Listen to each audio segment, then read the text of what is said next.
Thank you everyone for subscribing to Infinitely Productions.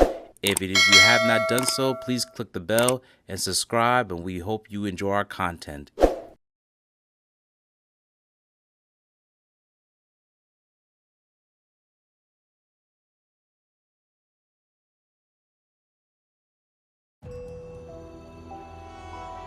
Happy Halloween, and today, please enjoy our special presentation. This is not a full biography, however, we are making a special edition on the assassination attempt of Nicky Scarfo Jr.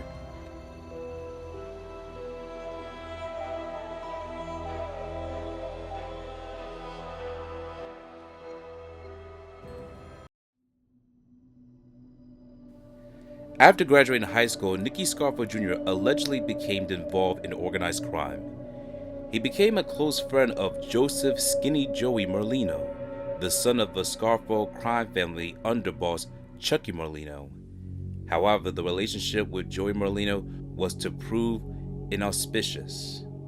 Their friendship, which was very close, ruptured in 1988 when Chucky Merlino was convicted of racketeering, was sentenced to 45 years in a federal penitentiary. Before Chucky Merlino was arrested and convicted, he was then demoted by Nicky Scarfo Sr., and Nicky Scarfo Jr. allegedly ended his friendship with Joey Merlino at this time. The Philadelphia crime family boss turned government informant Ralph Natale later testified in court that Merlino hated Scarfo from this time onward. In the late 1980s, Nicky Scarfo Sr. came under increasing legal pressure as the Federal Bureau of Investigation conducted a massive investigation of the Scarfo crime family's operation. 20 members of the Scarfo organization were in prison, and many more came under indictment. 5 members of the Philadelphia crime family turned state's evidence against the elder Scarfo, including soldiers Nicholas Caramondi and Eugene Milano, Capos, Thomas Del Giorno, and Lawrence Merlino, who was Salvatore Chucky Merlino's brother and Joseph Merlino's uncle, and Nicodemo Little Nicky Scarfo's nephew, Philip Crazy Phil Leonetti. On November 1st, 1988, during the trial of Nicky Scarfo Sr., Mark Scarfo attempted to take his own life. Mark, then only 17 years old, had been taunted for years by classmates about his father's criminal activities. Increasingly despondent over his father's possible imprisonment, Mark Scarfo hanged himself in the office of his father's concrete supply company in Atlantic City. He was discovered by his aunt, Nancy Scarfo, and paramedics were able to resuscitate him. He suffered cardiac arrest and his brain was deprived of oxygen. He entered a coma where he remained until his death in April 2014. On November 4, 1988, just 3 days after Mark's self-deletion attempt, Nicky Scarfo Jr. and a friend assaulted a woman in an elevator at the Hahnemann University Hospital in Philadelphia. The woman said the two men had looked menacingly at her, and she pretended to reach for a gun in her coat. The two men punched her and pushed her to the floor and kicked her several times. Scarfo was arrested for assault, convicted, fined, and put on probation for the incident. We covered the stories of Nicky Scarfo Jr.'s brother, Mark Scarfo, attempted to take his own life on November 1st, 1988. You will see the video in our description if you care to hear the full details. While their father was on trial for numerous charges, including murder, racketeering, and more, Nicky Scarfo Jr.'s older half-brother, Chris Scarfo, would distance himself from his family and would take the surname of his wife to start a whole new life without facing the negative scrutiny of his family.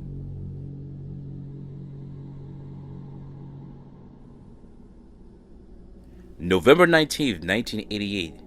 A few weeks later, after Mark Scarfo's tragedy, Nicky Scarfo Sr. was convicted on more than 32 counts of racketeering, which included 8 counts of murder, 4 counts of attempted murder, 2 counts of illegal distribution of methamphetamine, 1 count of loan sharking, 14 counts of extortion, and 1 count of illegal gambling. Nicky Scarfo Jr.'s father's conviction severely undermined Nicky Scarfo Jr. His father's conviction severely undermined Nicky Scarfo Jr.'s position in the Philadelphia crime family, as many family members were angry at the elder Scarfo's alleged mismanagement of organized crime enterprise and his arrogance. Some reporters believe Nicky Scarfo Jr. may have attempted to use his father's conviction as a means of rising within the syndicate. In October 1989, Scarfo Jr. bodyguard George Fresalone turned state evidence and began wearing a wire. Fresalone taped Scarfo Jr. plotting the death of his cousin, Philip Leonetti, an actor which have allowed him to rise within the Philadelphia crime organization. My father says, the one is definitely my responsibility. He can't rest. I told him, I said, I ain't rest until this effing thing is done. How can I rest? How could I sleep at night? It's always eating at me. The evidence was later used to help indict Scarfo Jr. on racketeering and conspiracy charge in 1990.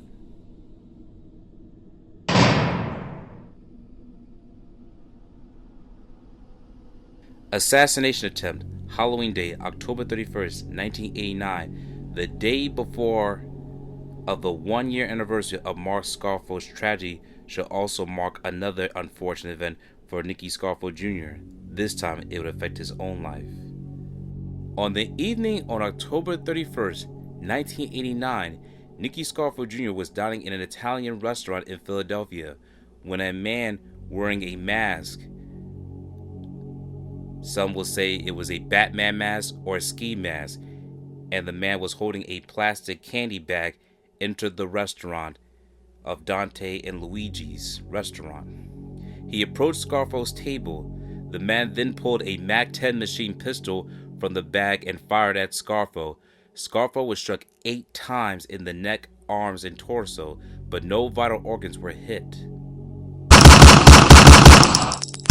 And as you will see in this image, we'll show you the display of all the parts where Nicky Scarfo was hit and read to him as we go along. As you see in the image of Scarfo's wounds, the 9 bullet wounds suffered by Nicky Scarfo Jr., whether they are entrance or exit wounds, will be as noted. An entrance wound below his right ear, an apparent exit wound on the midline of his neck, just below the hairline. Right shoulder, below his breastbone, an exit wound. A grazing wound across the tip of his chin. Upper left chest. 3 bullet wounds in his upper left arm. 2 bullets are still lodged there, and one of them shattered the humerus, the long bone.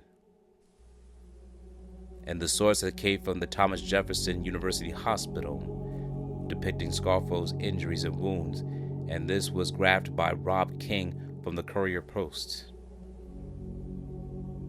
As Scarfo was shot several times, as we showed you in the display, Scarfo returned home just 9 days later. Here are some news coverage reporting on the fiasco.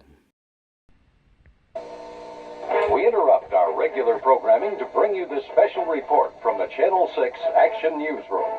Hello, I'm Jim Gardner. Nicky Scarfo Jr., the son of the imprisoned crime boss of Philadelphia, was shot this evening in a South Philadelphia restaurant. Police say a man wearing a yellow mask walked into Dante and Luigi's restaurant between Catherine and Fitzwater on 10th. About 8:15, and opened fire with an automatic weapon. Scarfo was hit 3 times, twice in the chest, once in the neck. He is in critical condition at Jefferson. We'll have a complete report at 11 tonight.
The doctors don't want to give you a guarantee about his condition, but I feel good after talking to the doctor that's in charge of the case now.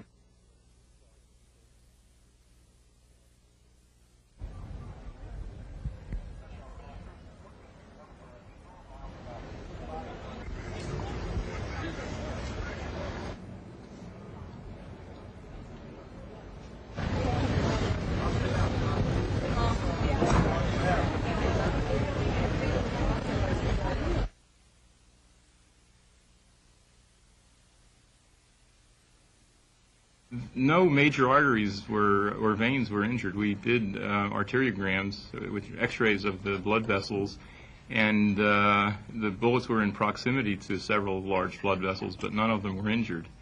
So there was no major blood loss. But did have some pain and discomfort. Does he realize how close he came to dying? I mean, in the sense that a fraction of an inch could have made... Well, I don't think that he thinks of it in terms of fractions of an inch, but he does realize that somebody was there to kill him, and that it was very close that he wasn't killed. I would say he was kind of lucky.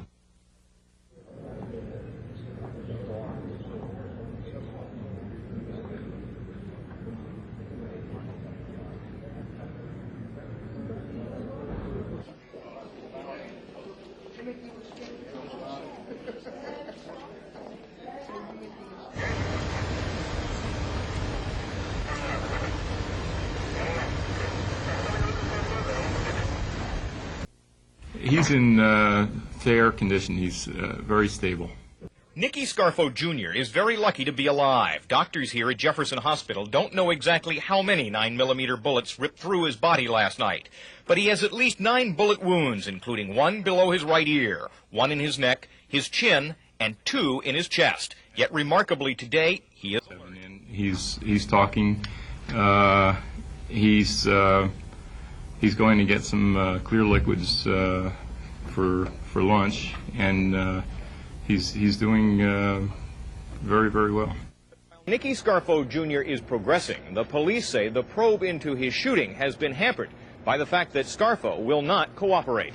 Yes, we had talked with him. What has he been able to tell you? Well, he too referred us to his attorneys. Attorney Robert Simone said police first tried to question Scarfo as he was lying in a pool of blood. But Simone concedes, even as Scarfo recovers, cooperation is doubtful. History tells us that he's not going to talk. Simone said he was able to contact Scarfo's father, mob boss Nicky Scarfo, today to tell him his son's condition was improving. The elder Scarfo is in federal prison in Illinois. Police have little to go on. They are trying to trace his machine pistol, which was found about 100 feet from the South Philadelphia restaurant where Scarfo Jr. was gunned down. All they know about the triggerman is that he is about 5'9", thin, wore a mask, and said nothing. But while facts are scarce, theories for the shooting abound. One school of thought, the hit was ordered by members of the Gambino mob family of New York, which is now headed by this man, John Gotti. The theory is the New Yorkers are enraged that Scarfo Jr.'s cousin, Mob Lieutenant Phil Leonetti, has reportedly become a government informant and will testify against Gotti. Last night's hit has been termed a payback. The homegrown theory is that Scarfo Jr., playing the surrogate for his imprisoned father, had angered locals with an emerging arrogant style. As for those theories, police will... Okay, we have no information on that whatsoever. And as for the future, is last night's attack the start of something? I thought it all did come to an end a couple of years ago, but evidently I'm wrong again. John Rollins, Channel 6, Action News.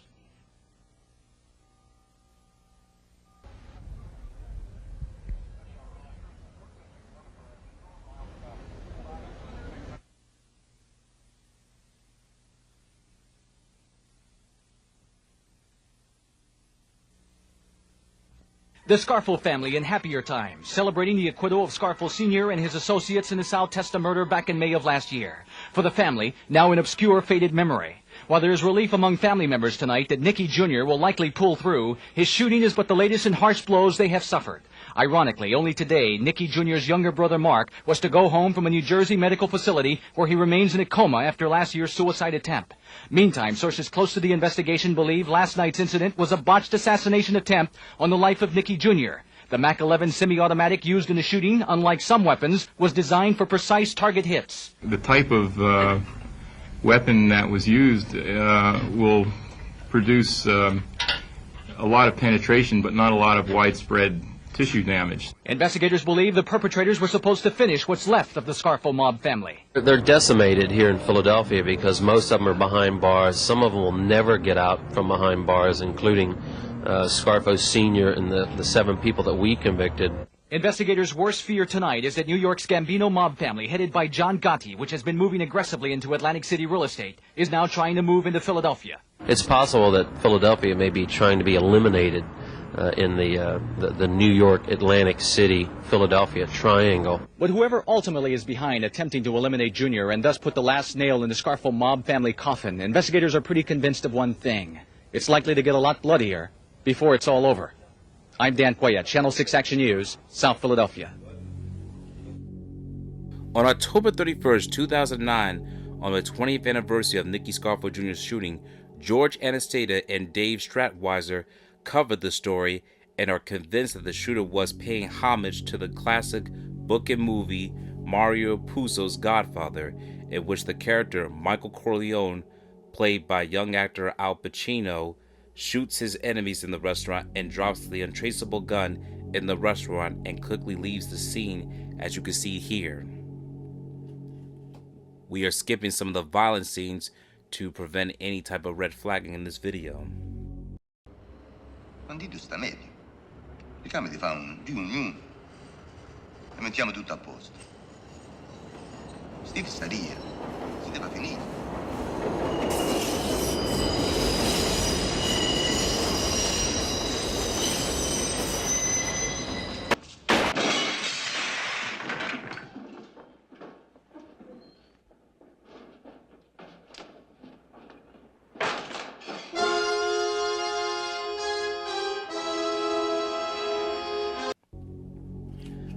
While many fans of The Godfather believe the art imitated life, the Nicky Scarfo shooting seems that life was imitating art. The shooter left the untraceable gun at the scene of the crime, as many people witnessed the violent shooting that occurred. Theories for the hit took several forms. Initially, law enforcement officials believe that the hit has been ordered by one of the 5 families in New York City in an attempt to take over the Philadelphia's organized crime operations. However, police later said that the suspected Joey Merlino of being the gunman when Nicky Scarfo Jr. were seen as a proxy for his father. The message being that the elder Scarfo was no longer in control of the Philadelphia crime family. Merlino had steadfastly denied any involvement. However, Tommy Scafidi would testify in 2001 that Merlino was the gunman and that Merlino's second-in-command, Michael Ciancaglini, drove the getaway car. Scafidi said that he was asked to participate in the hit, but he refused. This was confirmed by the testimony from the former Philadelphia crime family boss Ralph Natale, who also turned in state evidence and said that Merlino told him about committing the crime while they served time together in 1990. To be fair to Joey Merlino, no one was never arrested when it came to the Nicky Scarfo Jr.'s assassination attempt. He was never arrested nor has been convicted for any criminal charges associated with the crime. He's just always been associated with the murder due to news reports and informants making this accusation. At least one of the mobsters testifying on behalf of the government alleged that the soldier Peter Pete the Crumb Caprio also knew of the hit and attempted to prevent it. Authorities also suspected that Charles Chaz Iannici of the attempted murder because he delivered a controversial kiss on the cheek to Scarfo shortly before the gunman attacked. Nicky Scarfo Jr. became an unimportant player in the Philadelphia mob after the hit. He adopted a very low profile to avoid drawing attention to himself, most likely, police assume, because he had few allies who would protect him. Scarfo moved to Newark, New Jersey shortly afterwards. George Freselone was appointed as Scarfo's bodyguard, but Freselone became an informant and recorded hundreds of hours of conversation with mobsters, including Scarfo. Law enforcement officials alleged that Scarfo Sr. arranged to have his son inducted to the Lucchese crime family. New Jersey faction to protect him from further attempts on his life.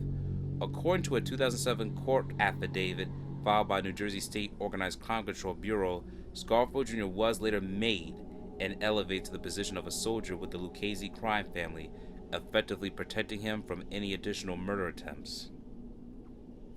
As of today, both Nicky Scarfo Jr. and Joseph Merlino are both alive at this time of this recording. Joseph Merlino is now residing in Florida and started his own podcast. You can follow Joseph Merlino and his partner Little Snuff on the popular sports betting podcast titled The Skinny with Joey Merlino. You can also subscribe to the channel on YouTube, Spotify, and other platforms to hear from his own perspective. You will hear him address false rumors, recent controversial moments, for example, his picture taken with President Donald Trump, and more. Also, as of today, many crime family members are no longer here with us. Michael Ciancaglini died on August 5, 1993, in his friend's arms, Joey Merlino, after the violent shootout that came from John Stanfa's Philadelphia crime faction.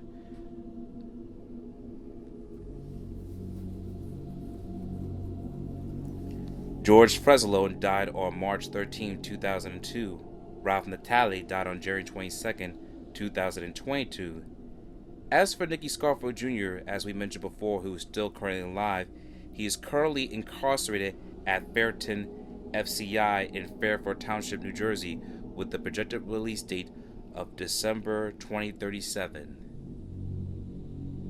This concludes our story on the assassination attempt of Nicky Scarfo Jr., son of the Philadelphia crime family boss, Little Nicky Scarfo Sr.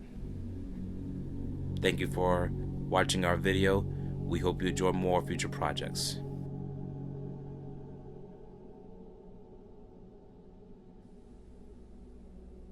Thank you for watching this video. Please subscribe to our channel and check out more of our content. Feel free to give your feedback and suggestions on what we should do next in the comments. This is Infinite Lee Productions. We love ya.